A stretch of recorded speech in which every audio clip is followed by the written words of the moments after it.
tray or the stop metal tray that you use in the clinic. What you need to do is you want to make sure that the tray has a proper extension because it would, um, especially in the case with patient with periodontal condition, they have a lot of recession and sometimes if you don't look at the limits of the stop tray, sometimes it will be short of the vestibule. So you have to make sure that the maxillary tray extend all the way to the hamular notch and also the posterior palatal seal area. The mandible you have to extend to the retromolar pad because that's the landmark for our denture. If it doesn't extend all the way to the vestibule and that area, then you might need to add some of the what we call the periphery wax. It's a wax rope that you can add to the border of the tray so that it would extend to the posterior area that you want. Okay, and then once you get the impression with the alternate, then you need to pour that in stone. Okay. One problem with this type of patient is that the patient sometimes they have the mobility of the teeth, a lot of mobility, so, or the teeth are malpositioned. Okay, so there's a chance that if it's really good mobility, a lot of mobility, there's a chance that you can extract these teeth from your impression. So make sure you block out the undercut that is needed. Okay, or sometimes if you need, you might need to bond the teeth together. Okay, to help hold the teeth in place in a normal position. Okay, so this you need to look at the teeth already. Now, once you get the study cast impression, then you need to do the planning of the teeth. And once these are the stop tray. Okay, the left side is the normal tray that you use in the clinic for all the teeth that's in the mouth. The one on the right is the one that already have patients sometimes already have the posterior teeth extracted. You only have the anterior teeth or some teeth available on the anterior, so you can use this type of tray. Okay. Now, if you already extracted the teeth, then the posterior teeth, then it will look something like in this kind of case where you want to make sure that the tray extend all the way to the posterior portion and also cover all the hamular notch on the anterior teeth like this. All right. Let's look at the custom tray that you need to use. Once you get the study cast impression already, you have to decide on what type of technique you can use. Either the classical or the interim type of immediate denture. Okay, if you decide to do the interim immediate denture, you only need to do the single full arch custom impression tray. Okay, but if you want to decide to use the classical type, then you can either do what we call a two-tray technique or sectional custom tray, where you only have the once you extract the posterior teeth already, you only have the anterior teeth available in the mouth, and you only want you do the two what we call the sectional type of impression tray. So what are the choice between using the single full arch type or the sectional type is the how many teeth is left in the mouth and your operator preference, your clinical preference. So this you need to talk to the patient and see what is best for the patient. If there's not too many teeth in the mouth, sometimes you can decide to do the interim type of immediate denture.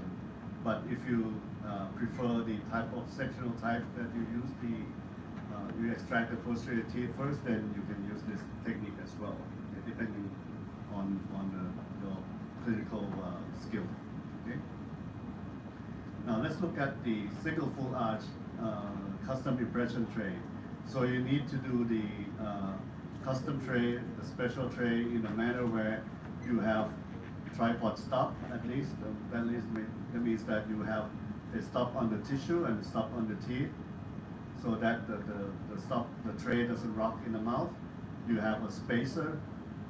You can either use two pieces of pink wax for the space of the to give the space for the impression material, okay? And all the custom tray should extend all the way to the vestibule of the in the mouth, okay? You block out all the undercut in the tooth area, and you also have 2 sheets of wax, okay? You need to have at least 3 stop in the mouth so that the tray doesn't rock and have the proper extension, okay? And then you make the impression by using impression material that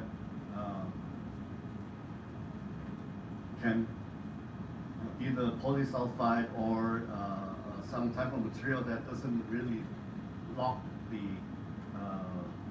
teeth in the mouth in the impression. So make sure that if you think some of the teeth would become loose or the impression material can lock underneath the interpapillar area, then you have to block it out with either periphery wax or some type of blocking material. There are blockout material in the market that you can buy, or most of the time you can use the periphery wax, which you can put it in between the undercut area. Okay. Now, if you decide to do the sectional type, the 2-tray technique, which is most of the times preferable because you get better stability and retention of the width. So that means that you have one section of the tray for the posterior portion. The tray would extend in the edentulous area and all the way to the lingual cingulum area of the anterior teeth, and then that's another portion of the anterior teeth that cover the anterior portion and also the lingual side of the teeth. That's a picture of you later on. Okay. In this case, there's no posterior teeth. There are 2 trays in the same cast. Also, you need to block out the tissue undercut the same way you use. Okay. Also, you want to make sure that has some stop on the posterior area and also the teeth, and make sure that the tray cover the posterior palatal seal area that you want. Okay, because this is important to create that posterior palatal seal area. And the tray will look something like this. Okay, you have the posterior portion cover the edentulous area of the posterior teeth, and then there's a tray on the anterior portion that covers the anterior side. Okay. What you do is that you would bottom mold the posterior portion first. That's the same way you do the bottom mold for the complete denture, and then you make the impression. Once you make the impression, you put the posterior section in the mouth, back in the mouth, and then you make the impression of the anterior portion.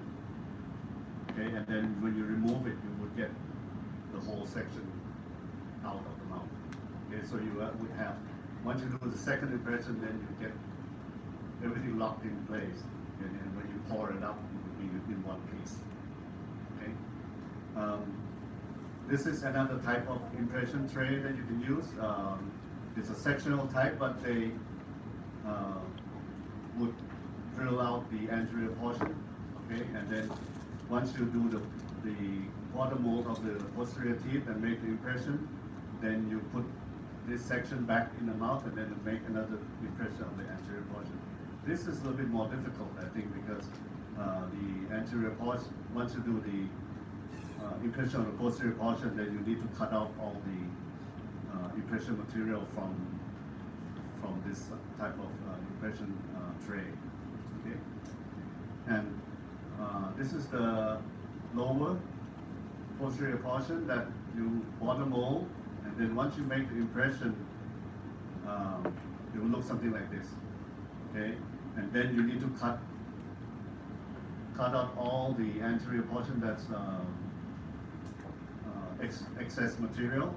Okay, then you put this back in the mouth, and then you make another sectional impression. If it's the upper, it will look something like this. You would bottom mold the same way you do the complete denture, and then you cut off all the excess material, because when you make an impression, there'll be a lot more excess material, and then you cut off the way you only the portion that you need, and then you put it back in the mouth, and then you make the impression of the anterior portion again, and then when you take it out, it will look something like this. It will look like a whole complete impression. Okay, and then you pour it up in the with the master cast.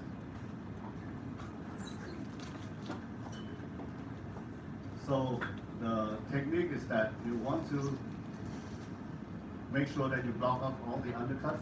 Okay, using periphery wax at the silicone area. Use a non-rigid type of impression material. Okay. I'll show you. Sorry. This type of material, the polysulfide impression material, it's harder to find now in the market because the companies stopped producing it. But the good thing about this material is that it has some elasticity. When you pull it up from the mouth, it would shrink back to the normal position. So it doesn't lock into the undercut too much. So it's easier to pull from the mouth. But if it's the silicone type of impression material now, it's too rigid, a bit too rigid, because it locks really into the undercut. Okay, so make sure if you decide to use the silicone type of impression material, try to find some brand that is not too rigid, or you really need to block out all the undercut that in the mouth. Okay? Or sometimes you need to splint the teeth, like I said before. Use a faucet to splint these teeth so that it doesn't move. Okay, make sure that you can take the tray out, okay, without removing the teeth beforehand. Okay, and then once you get the master cast, then you fabricate the record base, the occlusal rim, the same way you would do the complete denture, except that you would leave out all the area where there's you left the teeth in position. Okay, and most of the time it looks something like this. You have some master cast available, and then these are the teeth that's left, and then you make the maxillary occlusal rim the same way you do the denture teeth. Okay.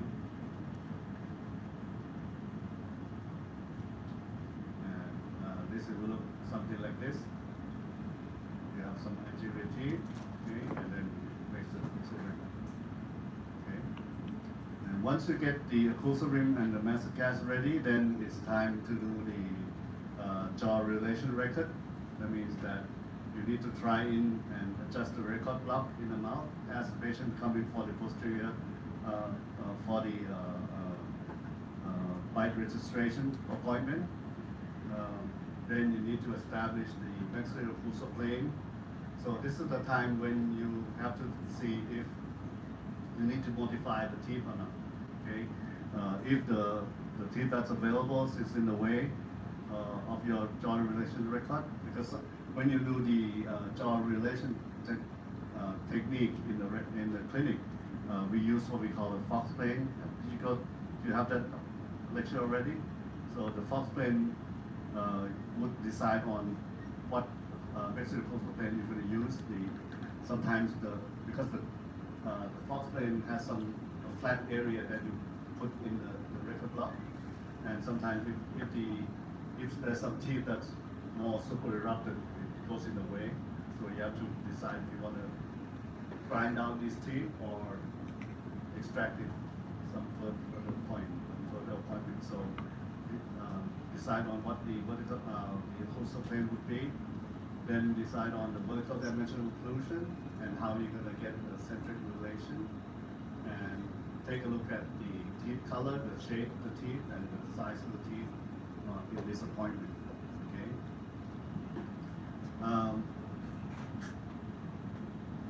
This is the same way you do the denture teeth when the denture appointment. Okay, you decide on the vertical dimensional occlusion, the vertical dimensional rest, the occlusal plane, occlusal level, the midline, the arrangements of the teeth, the posterior palatal area, and the top shape of the teeth.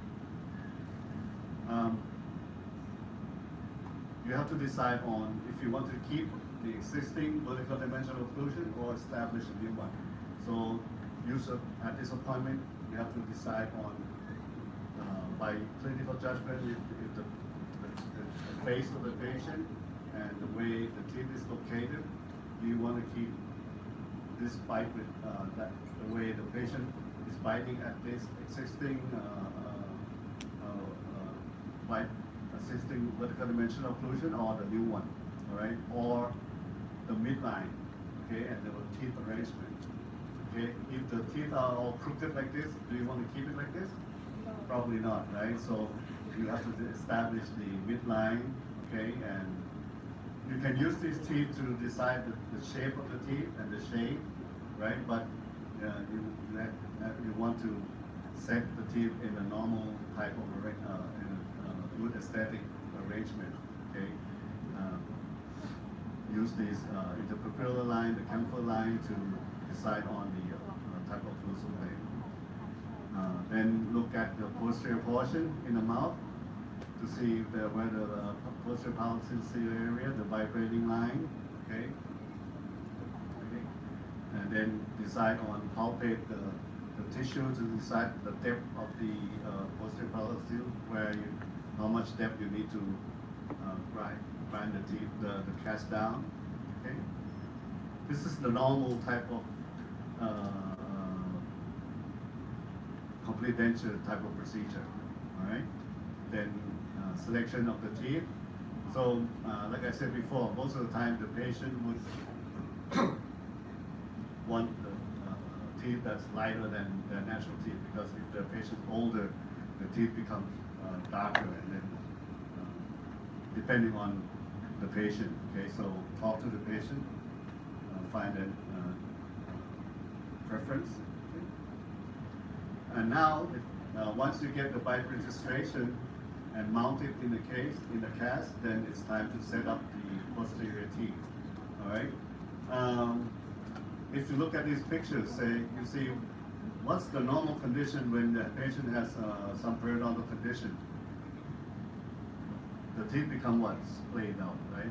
They are out and out like that, okay? They sometimes would lose some vertical dimensional occlusion, and when you set the teeth, you definitely don't want to set the teeth in when it's out like that, right? So you need to reset the teeth into the position like that. So also, in a case like this, if there's a lot of bone loss already, so there's more chance of the loss of bone and resorption. But if you decided that in this case there more pronounced bone here, and there would not be resorption, then it might be a good candidate for bone recontouring, right? So you need to use the X-ray and then decide on if you need to cut the bone more or not. Okay, then if you do that, then you need to do what we call a surgical stent for the oral surgeon, or when you do it yourself. Okay, I'll show you some pictures of how to do that later on. Okay. Do the posterior setup. Yes.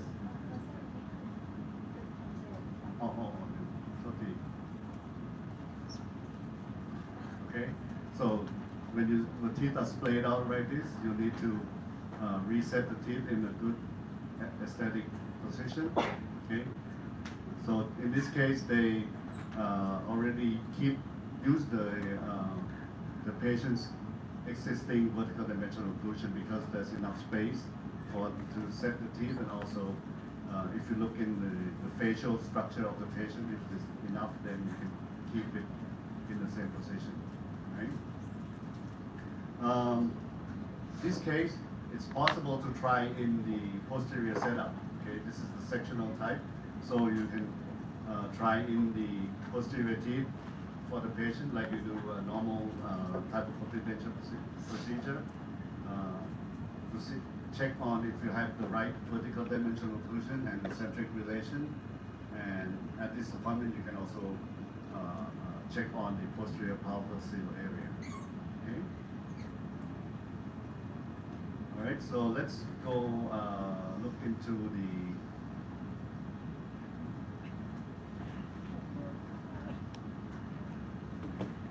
next.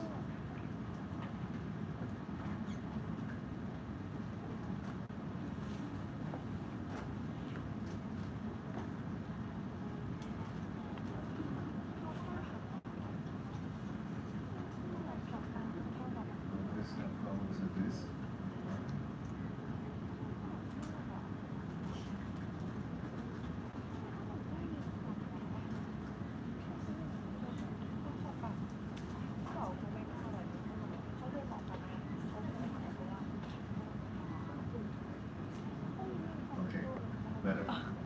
All right. Now once we get the master cast, okay, then we need to set up the anterior teeth and do the surgical template if we want. Okay, so we'll cover the purpose of the preparations of master cast and the different types of denture you can use, the setting up of the anterior teeth, okay, and the wax up type of situation. All right. Now let's look at we covered the type of denture before. So this is the different type of the denture. The left one is the flange type, right? So this dark area is the acrylic, okay, and the acrylic would extend all the way to the vestibule, okay, and the partial flange has two types. The flange type has two types, the flange and the partial flange, right? The partial flange would extend down to the contour of the alveolar ridge, about 1 millimeter only. So the disadvantage of this partial flange is that when you smile, sometimes you can see, depending on the smile line of the patient, and you can see the border of the flange here, like that. Okay. Now the socket type would something look like this. Okay. The socket type would only have the acrylic extend and the acrylic teeth extend to the socket of the teeth that you extracted. Okay. So there's no flange on the anterior portion like that. Okay. So this is a cross-sectional type image of this type of denture. Okay. Now let's look at the socket type or the open face design. Okay, looks something like this. The advantage is that you can set the denture teeth to the original position of the natural teeth. This is only done when the natural teeth are arranged nicely.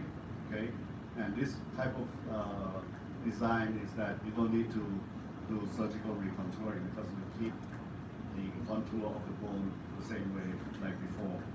Okay. The disadvantage is that you have to check on stability of the denture. Okay, only used in maxilla. We don't do this type of socket type in the lower denture. Okay. If there's good enough stability of the posterior portion, then you can decide to use this type of socket design. And then it's hard to prepare the alveolar ridge and the bone. We have to really make sure that there's not, once you extract the teeth, the bone doesn't resolve more than what we decide on. Okay. If there's a regular resorption, then that's be some disadvantage, and then the stability will become of a problem later on. And the flange denture, when there's a flange covering the anterior portion, then there's more stability, which is good for the mandible. Okay, in the mandible, we want to have all full coverage because in the mandible, we don't have that much coverage of the flange already. So if we leave out the anterior portion, then it will be totally unstable. Okay, and in the flange denture, we can change the position of the teeth. We don't have to worry about the socket location, and we can change the setting up of the teeth in different position if you want. And we can reline it more easily because the reline material will cover underneath this area. Okay, but the disadvantage is that if there's pronounced alveolar bone, then there'll be over contouring of lip appearance, right? So in this case, maybe we would decide on doing bone recontouring, doing some bone alveoloplasty. Okay. Or if you look at the partial flange, okay, we can leave some undercut available because if there's some problem with the passive insertion. But the problem with partial flange is that if the patient has some high smile line, you can see this border here area, and then there will be an anesthetic for the patient. Okay. But the good thing is that in the partial flange, you can insert the denture more easily if there's some undercut in the anterior portion. Now let's look at the cast preparation. Some of you asked this question before. How do you know how much you need to reduce? So you need to look at the X-ray. Like in this case, you look in the mouth, you probe the sulcus to see how much depth there is. Okay. First is you have this study cast or master cast, then you draw out the gingival area and how much depth you need to the sulculus depth. Okay, to see how deep it is. You use the X-ray as well to help decide. Like in this case, what would happen in the X-ray if you see the X-ray like this? There's no bone, right? There's no bone holding the teeth at all. On this teeth, there's maybe a little bit, 2-3 millimeters here, and this teeth, there's no bone here. So in a case like this, once you extract these teeth, there'll be a marked resorption. Okay, there's no bone here at all, so the tissue would collapse totally. Okay, and then in this case where you need to grind, when you set these teeth, is that you need to cut this in the lab portion. Is that in the lab, the technician or yourself, okay, you grind the teeth down, and then you need to cut the portion of the gingiva to be where you expect the gingiva to resolve to. Okay, so in the case, if the patient has an X-ray like this and have a deep probing depth, then you would expect to be a lot more resorption of the bone. Then you need to cut down the cast a lot more. Okay. Now, what must be considered? Who would make the cast preparation? Okay, this depends on your preference. Okay, if you like to do a lot of lab work, then you can do the cutting down yourself. Or if you don't like to do lab work, then you need to communicate to the lab technician to decide on how much they need to cut the teeth down. So you really need to have a technician that you can work with. Okay. This is general for any type of prosthetic situation, okay? Because find a lab that you can talk to, that you can communicate with them really well, and then work with them and tell what needs to be done, okay?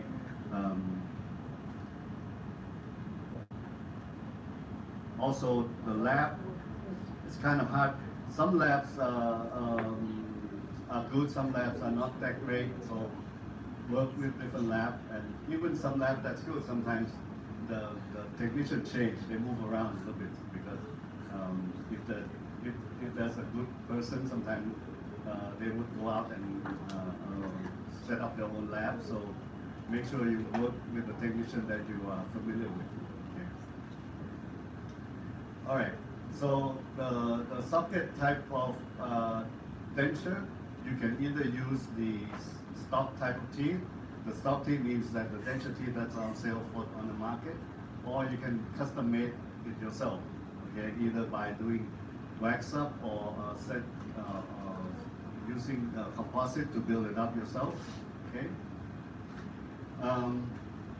It's the intention to set the teeth to look more like a natural teeth. So you have to choose the denture teeth that is close to the size of the denture of the natural teeth. You can either use plaster or putty index to make a mold so that it would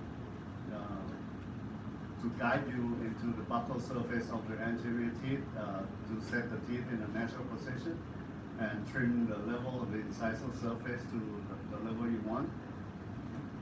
When you set the teeth, is that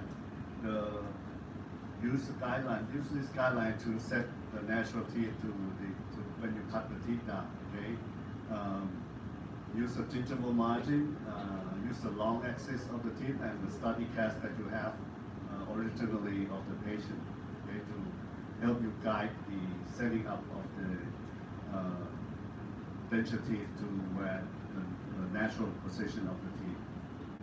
You can use either the Fisher burr or round burr to cut down the natural teeth and carve or carving instrument to prepare the socket of the teeth and decide on the depth of the recession of the gingiva. Normally, when you want to set up the teeth, you cut the depth of the recession to be 2 to 5 millimeters on the labial, and the palatal area you only make it about 2 millimeters or 2 to 3 millimeters deep.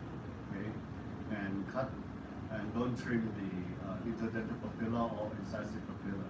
Okay, this way you set the teeth into the socket of the teeth. Okay.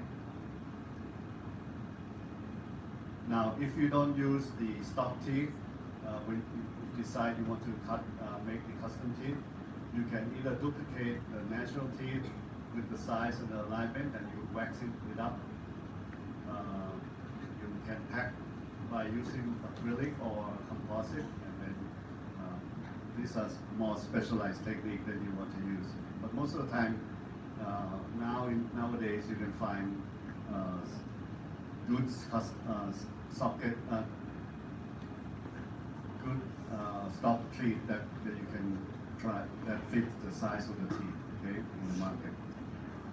Now let's look at the technique for the flange or the socket type of denture. This is the way you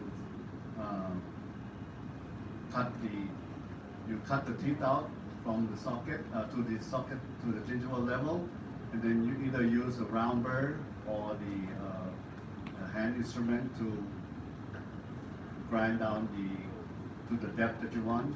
Okay, so the anterior portion will be deeper than the palatal area, because most of the time the palatal area doesn't resolve as much, because the palatal tissue here is usually thicker than the anterior portion. Okay. Now this is for the socket type. You do one, and then you do the one next to it, and keep doing. Okay. Use the long axis of the teeth to tell the position where you want to set up the teeth.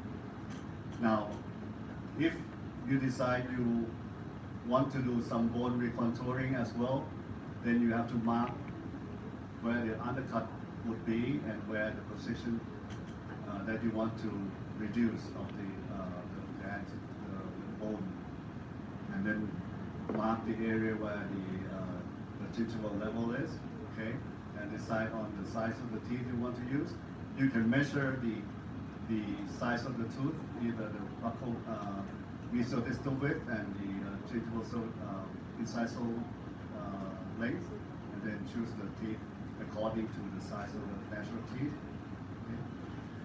And once you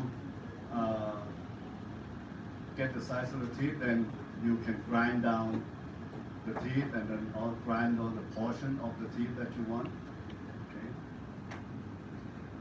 Okay. These are the ones that you expect some resorption of the bone already, and then you grind some of the bone out so that the flange would replace where the resorption of the bone would be. Okay, and you set the teeth one after another at the position you want. Okay, so that this is to set up the teeth the way you expect to look in the mouth. Okay, and then this is the setup that's completed. And then once you finish with this, you flask, you pack the acrylic, and then finishing the you deflask it, and you finish the denture. Then once you go insert the patient, you extract these teeth, and then place the denture into the mouth, and you adjust the occlusion a little bit. Okay.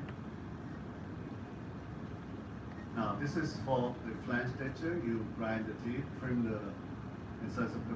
You don't trim the labial surface and the interdental papilla. This is the lab technique area portion. Okay. This is the way you look in the cast itself. Now, when the teeth set up, you do the posterior setup first. You try in the posterior teeth. You set up the anterior setup in the mouth, and you cannot try in the anterior teeth. Okay, but sometimes if the patient wants to take a look, so you can set up the anterior teeth and then make an appointment for the patient, and then bring the setup in the cast to show the patient, see that this is the way it's supposed to look. If they're okay, then you can go ahead and process the denture. Okay, so discuss with the patient, okay, on how they want to improve their aesthetic. If they want the setup, they should take a look at the setup first. Okay. Like I said before, the case where patient has a lot of periodontal problems, there's some labial migration and over-eruption and spacing. So communicate with the patient on the way you want to set up, and have them take a look on your anterior setup first, decide on the final position of the teeth. Pick the right shape, the right mold, and the type of denture you want to set up. Okay. We talked about this before on the different type of denture. Okay. The setup, you would either have the index or use the study model as your guide to set up. And the way you set up the stock teeth is that you socket type is you set up one and then cut another one, another position first. Use the other teeth as a guide, and then you keep moving from one to another. Okay. Now, if you need bone recontouring, what would you do? Okay, you can either do the alveolectomy, interseptal alveolectomy, or subradical alveolectomy. Okay, what you do is that you grind down the cast first. Okay, do the position that you want, and you make a custom surgical template. Okay,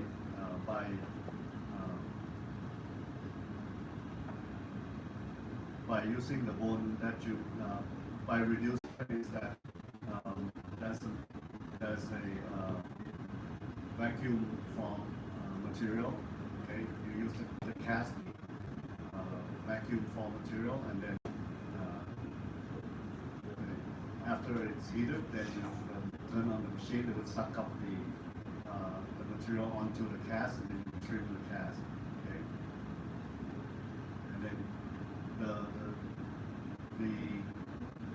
the material would be clear like this. Okay, once the surgeon extract the teeth and they do the surgical recontouring, then they can put the surgical guide into the mouth.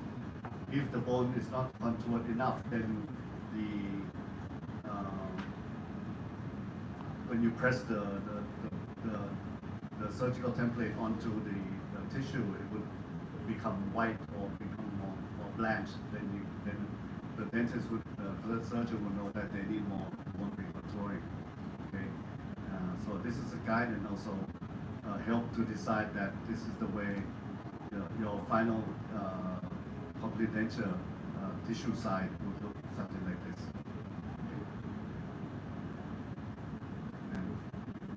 And once they complete the surgery, then they would suture up, and then you insert the complete denture into the mouth. Once it's inserted, then the patient needs to come back in 24 hours. Okay, then and instruct the patient not to remove the denture. Okay, because there's inflammation and bleeding. The denture would help control the bleeding in the first 24 hours too. Okay, the patient expect that the denture would there might be some bleeding just a little bit, but the denture would help with that bleeding. And the patient, when they return for the 24 hours, then you need to take the denture out, clean the area, clean the surgical extraction area, and then check for any high spot in the posterior portion, and correct them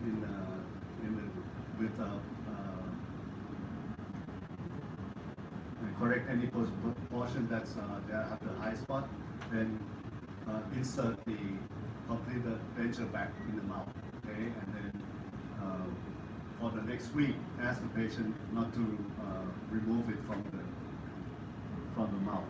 Okay, the patient can use it in the mouth, keep it at night for the next week, and a week later, then the patient come back again, and you check the tissue again, and at that time, if you need to change to add some tissue conditioner to the denture, then you can do that, because there'll be reduction of the swelling already. Okay. Now, if you want to take a look, there's the Bush's prosthodontic treatment for the dentulous patient. It's a pretty good. Try to look at the 10 to 12th edition, the Saab and Bolander book, because if it's the newer edition, then they cut out a lot of the material from the immediate denture chapter, because as I said before, the immediate denture are not done too often now. Some of the if you want to find more detail, it's better to find the older type of text. The new text, they cut off a lot of material, because people now doing a lot more implants and better oral hygiene. It's rarely to find some immediate denture now. Any questions?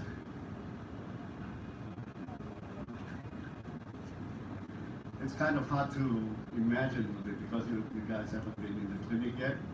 Okay, some of the steps are pretty much the same with the complete denture step, so you have to at least work on the complete denture first before you do immediate denture. Right? So my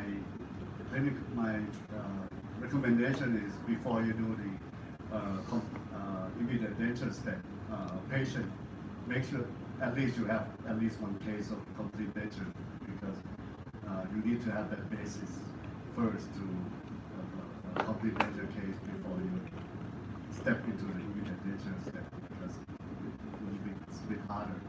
But in the clinic, I have a couple of cases of other your colleague that we decide on doing because it's not too hard, and I help them guide to in the case, but it's a harder อันนี้จะช้าๆหน่อย case to work on.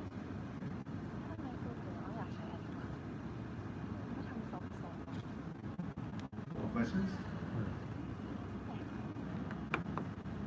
But most of the steps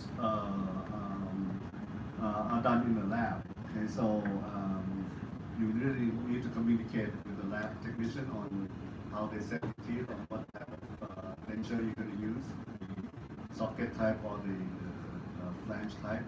Okay? But most of the time, the socket type are not done too often because it's you have to really have good stability of the denture. Okay. If the patient has a flat type of palate, then the stability is not as good as if you have a high vault type of palate, then it's not recommended to use the socket type.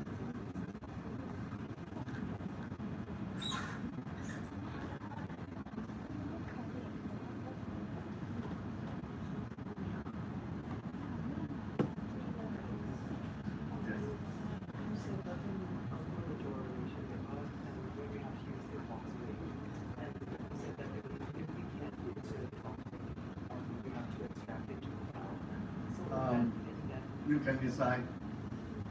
can decide that from your study cast originally. Most of the time, I would decide at that point because you can see a little bit on what type where the plane would be because some teeth if they're super erupted really and it's more super erupted more than the other teeth, then you might want to decide to take that out first. Okay, because when you use a fox plane, the fox plane would be on the level of the occlusal plane, right? So if any position of the teeth that would interfere with that, it makes it harder for you to decide on the occlusal plane.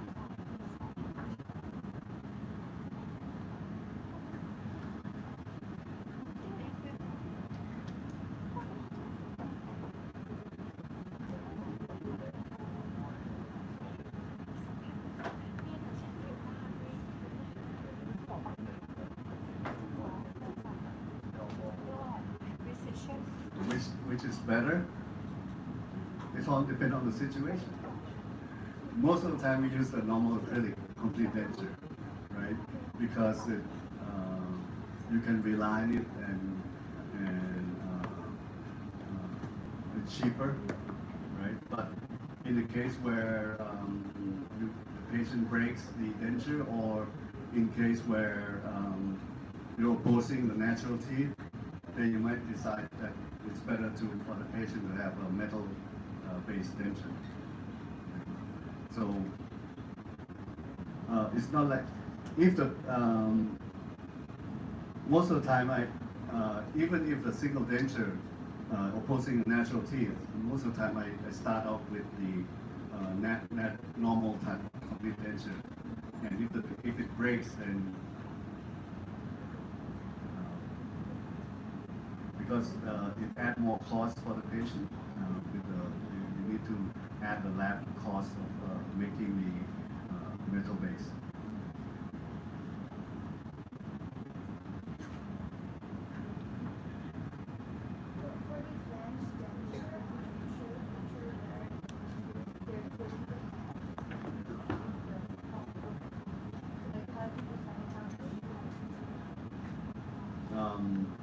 That's more clinical judgment.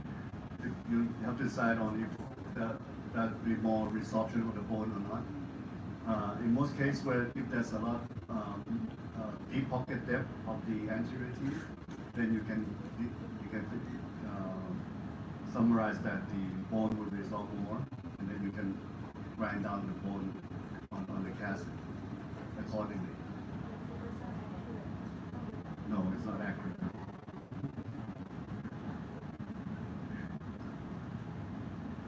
So that was just like an estimation of where the result can be. Right. It's more an estimation.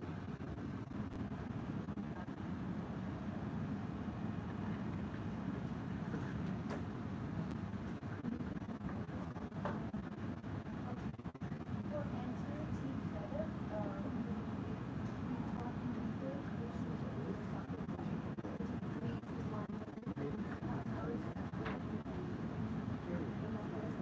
No, the only reason because you want to keep some of the teeth to guide you to the position of the teeth. That's all.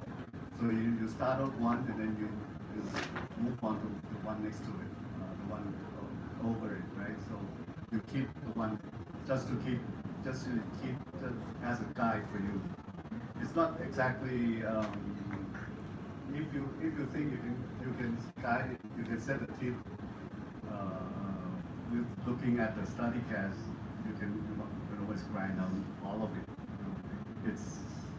It's your skill more than anything else. Okay, but that to do one or to the other is only you keeping the other teeth as a guide. That's all. It's more guide for you. That's all. So you can use the other teeth as a guide of the axis of the teeth. But if the teeth are all malpositioned, then you grind all the teeth, right? And you set up the teeth where you want.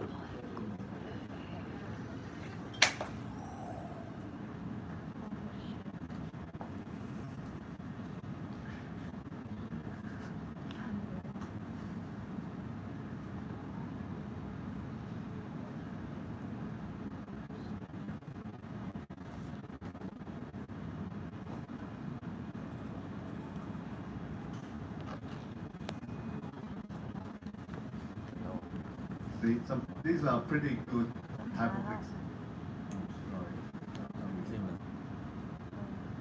See, most of the time you don't see cases like this because most of the time these teeth are not arranged so perfectly. Okay, they are mostly malpositioned or not in a position like that. Okay, so these are example from text where it's pretty good. These are pretty good the way they arrange the axis is and the way they look. Okay, but sometimes they're all crooked. Okay. All right. If there's no questions, have fun in the clinic. All right. Be prepared for next year. No, all you guys are third year, right? 2 more years. You might say or you might not. Okay.